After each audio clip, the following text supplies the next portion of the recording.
Cette cathédrale, nous la rebâtirons, tous ensemble. Et je veux que cela soit achevé d'ici 5 années. 5 années.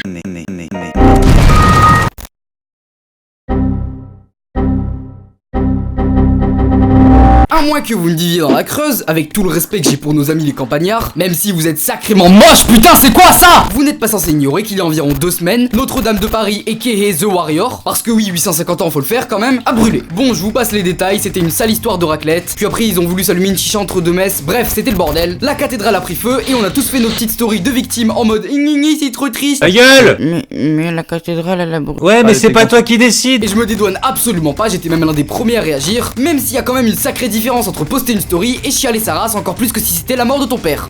Et franchement, je suis désolée de pleurer, mais ça me fend le cœur. Ne t'inquiète pas, ça va bien se passer. Ça m'a... Ta gueule! Putain c'est pas possible. Ah tu m'as énervé. Voilà, tout ça pour dire que c'est cramé, c'est fini. Maintenant vous pouvez vous abonner, mettre un pouce bleu, me laisser un commentaire, faire des dons. Pas pour moi hein, attention, pour la cathédrale. Parce que oui, depuis le 15 avril 2019, vous avez la possibilité de faire un don pour reconstruire la cathédrale. Ce qui est une très bonne initiative, même si rappelons-le en France, l'État est propriétaire et donc responsable des églises. Du coup le Tipeee géant, bof hein. Les dons peuvent aller de quelques centimes jusqu'à 250 millions d'euros. Alors je vous vois déjà venir me dire que oui Islam, tu parles, mais toi en attendant tu donnes rien. Eux au moins ils participent et c'est grâce à des dons comme ça qu'on pourra vite reconstruire la cathédrale. Et sûrement pas grâce à ta sale gueule d'arabe, espèce de terroriste. Alors déjà... Commence à me parler poliment. Là où vous avez effectivement raison, c'est que je suis un terroriste. Non, là où vous avez effectivement raison, c'est que je n'ai pas donné un seul centime depuis l'accident de Notre-Dame.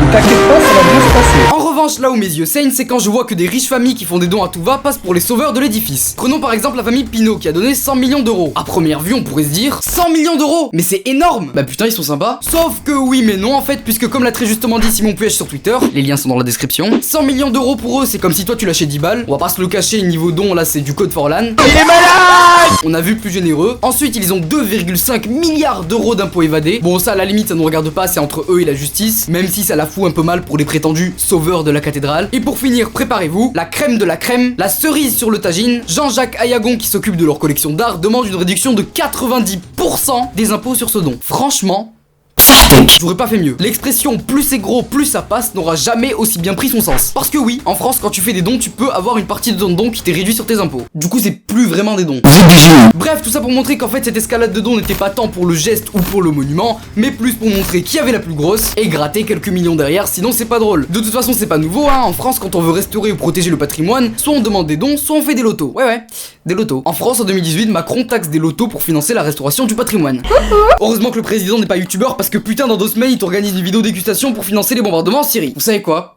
J'ai menti. Tout à l'heure, je vous avais dit que je n'avais rien donné pour la cathédrale, mais c'est faux. Depuis peu, quand vous allez dans un supermarché, chez le coiffeur, au bowling ou chez des putes, bref, n'importe où vous utilisez votre carte, on peut vous demander d'arrondir votre paiement pour aider à reconstruire la cathédrale. Par exemple, t'es là, t'es à la Fnac, tu te mets bien, tu prends le dernier album de BTS, ou de Bilal Hassani, hein, on juge pas. Bim, il coûte 29,99€, et bah tu payes 30€ et les 1 centime de différence iront dans les poches de Notre-Dame. Est-ce que vous la sentez venir la douille? Elle arrive. Il s'avère qu'il arrive que des fois, une petite facture supplémentaire de 50 centimes voire 1€ s'ajoute tranquille sur vos courses sans que vous n'ayez jamais autorisé le virement. 51 centimes d'euros seront reversés à la Fondation de France pour Notre-Dame. C'est-à-dire que même maintenant, si t'as pas envie de donner, je sais pas quoi, j'aurais donné de toute façon parce que j'adore, mais même si t'as pas envie de donner, dans tous les cas, t'es obligé de donner. Tu contribues à la donation de Notre-Dame. Au bout d'un moment, vous voulez faire quoi? Vous voulez en mettre une dans chaque ville? Si toutefois il y en a une autre qui crame, comment ça se passe? Mais vos darons au RSA, c'est quoi ce bordel? Donc attendez, je récapitule, on part sur un délire de reconstruction à la Fortnite. Pour un monument qui appartient à l'État, donc dont on n'est pas responsable, et dont on peut, et parfois doit, financer les réparations. Il y a des pays, les voleurs, on leur coupe la main. Depuis la France. Et vous voyez tout ce remue-ménage, tout ce merdier, on pourrait se dire que ça aura au moins servi à enfin payer de quoi reconstruire la cathédrale. Mais non, même pas. Même pas puisque depuis un moment, on a déjà explosé la barre des 500 millions nécessaires à la reconstruction. On est déjà à 1 milliard d'euros. Le double. Ouais, je sais, j'ai fait bac S. À ce jour, déjà 1 milliard d'euros promis.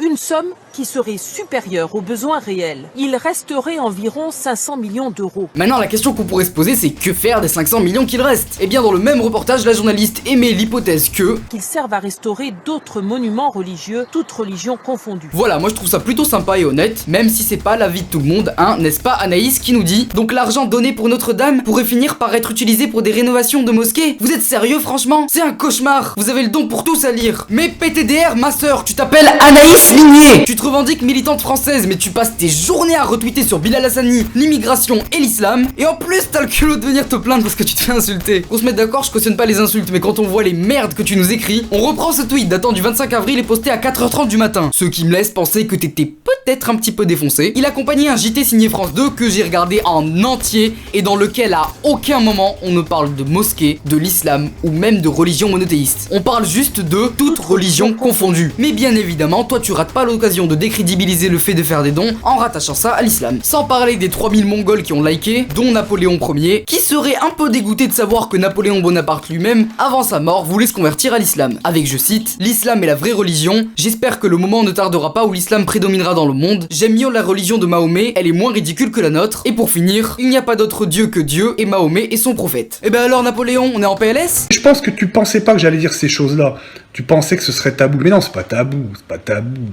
C'est pas tabou. J'espère que tu te noies dans ta propre sueur, ce sera toujours plus digne que de crever solo sur une île. Bref, ces riches familles qui donnent de l'argent pour s'en faire encore plus, et cette islamophobie déguisée en protection de la France, commencez sérieusement à me saouler. J'espère que ça vous aura fait un peu réfléchir sur le sujet, et sur ce je vous dis à la prochaine. C'était Parody World, et c'est tout.